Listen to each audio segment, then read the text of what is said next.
1월 19일 복된 이 아침 하나님께서 우리에게 주시는 귀한 말씀은 요한복음 6장 16절에서 27절의 말씀입니다. 하나님 보증하신 그가 주신다라는 제목으로 같이 말씀 나누도록 하겠습니다. 내용은 음성 오늘 본문의 후반부에 해당하는 28절, 29절은 내일 본문과 함께 묵상하도록 하겠습니다. 오병이어 사건을 경험한 무리는 필요의 채움을 위한 목적으로 예수님을 임금 삼으려고 했습니다. 나다나엘과 같은 믿음의 고백이 아니었기 때문에 예수님은 그들을 피하여 혼자 산으로 떠나가신 것 아니겠습니까? 남겨진 제자들은 날이 저물자 바다에 내려갑니다. 그리고 배를 타고는 현재 있는 벳세다를 떠나 바다 건너편인 가버나움으로 가는데 이미 어두워진 시간이었습니다. 그렇게 떠난 그들에게 큰 바람이 불어 파도가 일어나는 적잖이 위험한 상황이 다가오게 됩니다. 그렇게 제자들이 노를 저어 10여리쯤 나아가게 되는데요. 깜짝 놀랄 만한 상황을 그들이 목도하게 됩니다. 사람의 형체가 물 위에 떠 있는 것 아니겠어요? 그런데 점점 배에 가까이 다가오게 됩니다. 그것을 보고 두려워하는데 사실 예수께서 바다 위로 걸어오시는 상황이었습니다. 두려움에 떠는 그들을 향하여 예수님은 나니 두려워하지 말라고 분명히 말씀을 하세요. 그렇게 예수님이신 것을 확인한 제자들은 기뻐서 배로 영접하게 됩니다.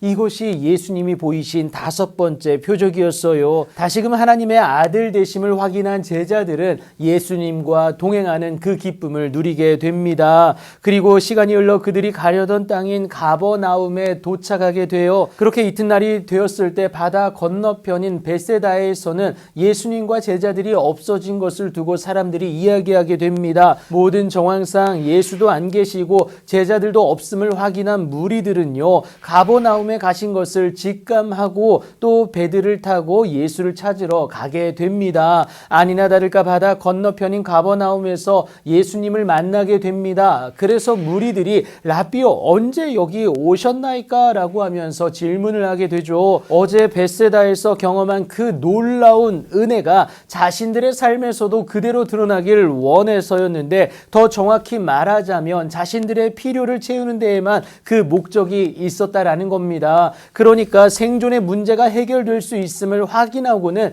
자신들의 수건이었던 독립을 위한 정치적 메시아로 바라봤다라는 겁니다. 그것은 잘못된 메시아 사상이었어요. 이 때문에 예수께서 답하시는 것이 너희가 나를 찾는 것은 표적을 본 까닭이 아니다. 떡을 먹고 배부른 까닭이다라고 분명히 지적하십니다. 세상이 주는 양식의 해결은 일시적일 수밖에 없습니다. 또다시 우리로 배고픔을 또 그 결핍을 갖게 만든다라는 거예요. 다시 말해 문제의 반복이 여전히 주어질 수밖에 없습니다. 그래서 세상은 이에 대한 해결책을 내놓을 수가 없다라는 거예요. 하지만 이를 타개할 수 있는 방법을 예수님이 제시하는데, 썩을 양식을 위하여 일하지 말고 영생하도록 있는 양식을 위하여 하라고 분명히 말씀을 하십니다. 곧 그리스도로 말미암는 영원한 생명의 기쁨 아니겠습니까? 세상의 것이 아무리 좋은들 죽음 앞에 무의미합니다. 하지만 영생하도록 있는 그 양식은요, 인자가 곧 하나님이 주와 그리스도 되게 하신 예수님이 우리에게 친히 주시는 것이에